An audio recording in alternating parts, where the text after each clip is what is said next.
More great Elrik's Hobbies bases are here.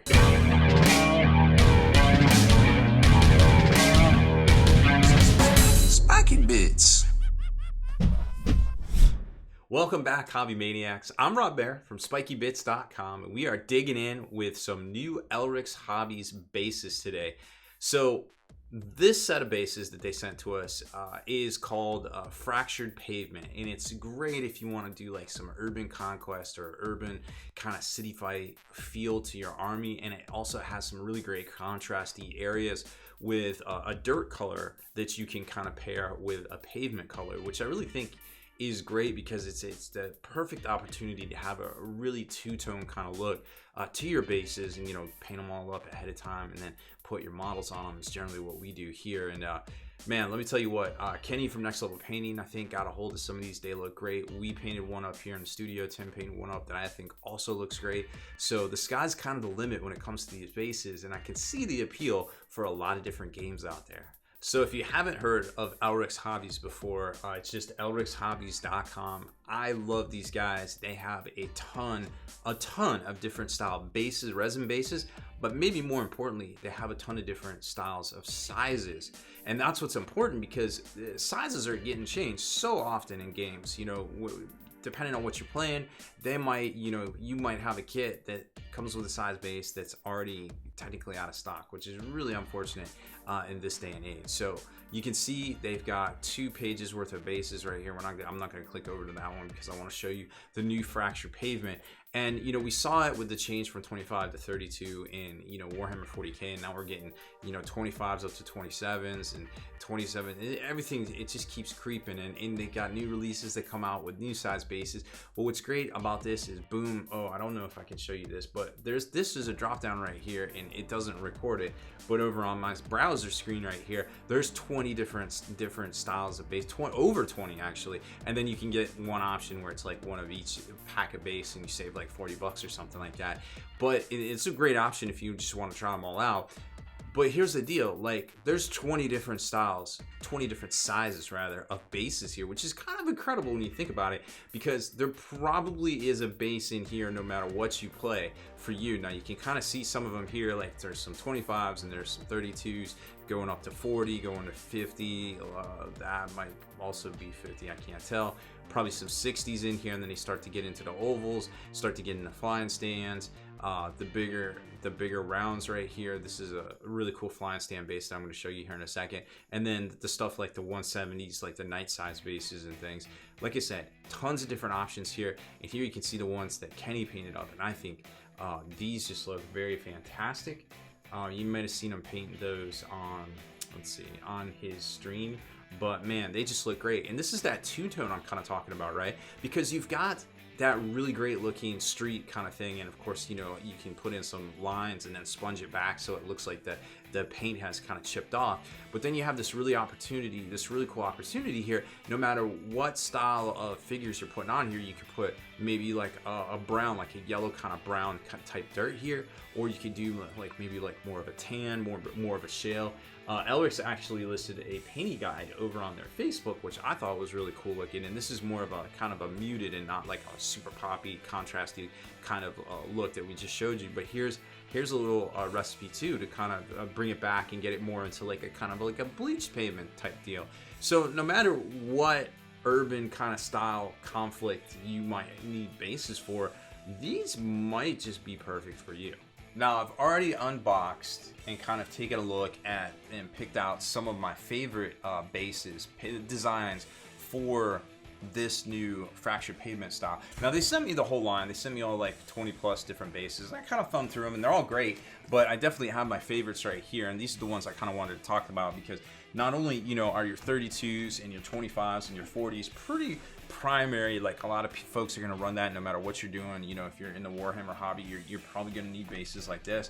But then when you get to stuff like this, like these 170s, these night size bases, but now there are a whole bunch of different things out there to actually use these. You can kind of see, it's got a thin enough profile and it's got enough flat areas to kind of put night feet on here if you really had to. But I think more importantly, remember there's a lot of different things that are coming out to actually use this base. So you can have those blasted areas in here. You can do that two-tone, like this is the pavement, this is the dirt, or whatever, if you want to. And you can even burn this out and kind of scorch it too, and then put some dotted lines down the middle right there. And then jumping into some of the more I guess larger round. I think this is so this is 130, so this is probably 110. Yeah, that's the 110 right there. So 110 seems to be kind of like an in the middle kind of base that we're seeing a lot of different things kind of come out with. And here you can see there's like a blasted sign and some tread work here, and again, and some piping and things. So lots of room to kind of put a lot of you know, detail, not only the dotted lines but also some burnout areas right here, some kind of weathered look to this sort of battlefield debris too, and then nice large flat areas to put different things on here depending. I think they all the Chaos Greater Demons go on these 110s now. I could be wrong, but it's nice to see that kind of the space on there. I think this is the 90 round. I have to check. Let's see. Yeah, this is the 90 round. So a lot of stuff secretly is starting to come on this as well. And you got the blasted kind of sign here, a little wheel, and again, a lot of areas to kind of really work in there. It's nice and crisp, and the detail is great. And you can even put liquid effects and things if you really wanted to. I don't feel like people kind of respect the time and effort that goes into a lot of liquid effects. And here's the big mamma jam of the what is this, the 160 with a blasted sign, lots of blown out areas here with some wiring and some conduit and sort of things right there. But this would make a really nice kind of scenic base here where you can have all the blown out elements and things. Now, what I did like about the 25mm bases is here, they're kind of chonky depending on what you're trying to do and what you're trying to put on them. But then there's a couple in here that also come very thin. So, you know, that's kind of cool to see. You can kind of switch it up and do a couple different things depending on what models you're putting on there. But chances are you're going to put really small models on there anyways. So it kind of isn't that big of a deal. But it's definitely cool to have the option nonetheless. And then the same thing over here with these 32mm bases. They've got a little bit of a lip on them. But some of them are thinner than others, and I don't think that's like super bad sort of thing.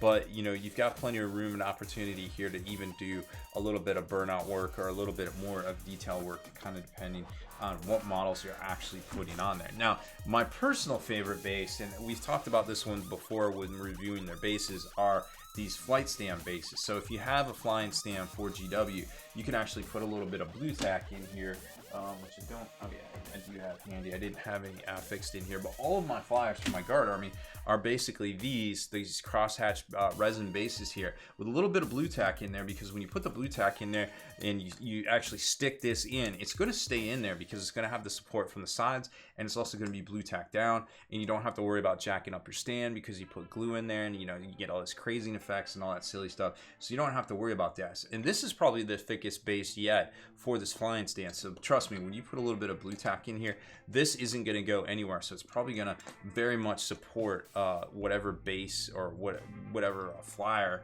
depending. I mean, some flyers are different. Like for instance, I actually weighed the other day because I was looking to get magnets for my flying stands. The Fire Raptor, which weighs approximately 15 ounces, as opposed to the Custody Ares gunship, excuse me, the Orion transport ship, which I imagine the Ares will weigh slightly less because it has an open compartment, but whatever.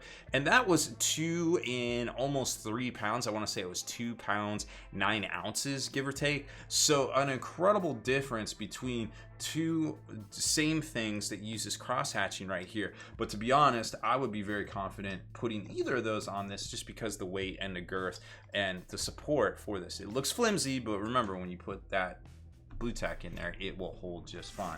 Now let's take a look at one of the painted bases that Tim did here in the studio. Okay, so here it is.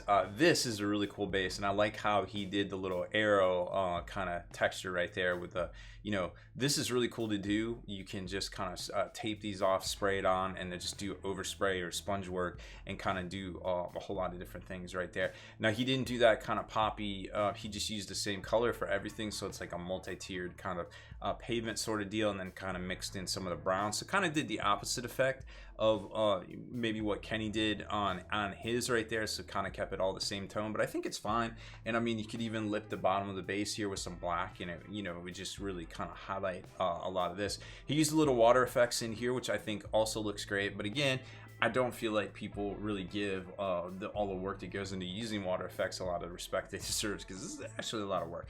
But I digress. So this looks great, like a burned out area, and then a little bit of weeds coming up out of there. So it definitely is a little bit of a wasteland. You can tell where it used to be, you know, a little bit more populated, a little bit more civil, and maybe not so much anymore. Now, since I got you here, I actually dug out some of our other bases that we've used in the past to kind of show you some, you know, of the great bases that are available, you know, in new releases. So recently also released was a Scorched Earth base. Tim also painted this one, which I really like because it's kind of got this like super choppy deserty look, and then this cracked kind of blasted wasteland here. He threw a couple tufts on here and I think it looks great. Console chambers is pretty dope. They're very basic, but they give you all this area to kind of really let your painting skills kind of shine through and make the base into something, whatever you want. It's kind of like a blank slate kind of base, which I really love. This one here is this one here is Shattered Terrace, and I love Shattered Terrace. I actually use let's see, I'm thinking about using this on my my Primaris guys for my new Iron Warriors army, but this I actually use on all my Adeptus Titanicus. So this is great, and it kind of has a dual kind of scale. It works great for Titanicus. It also works great for normal games like 40k or something like that. This is Cyberpunk, I believe, base here. I use all this on all my Custodies, and normally I lip the or paint the lip right there in black, and it looks great. And then we've got this is Slate as well, and all of my Deathcore Krieg army is in this one. Another great kind of two-tone type look. So these are some of my favorites, and well, 3, maybe possibly 4 I actually use in my armies, me personally as well, from Elrik. So they're pretty much my go-to as soon as I need, hey, I need a base, I need a size, I need a style, I'm starting a new project. I head over to Elrik's, I check out what they got, and I'm like, okay.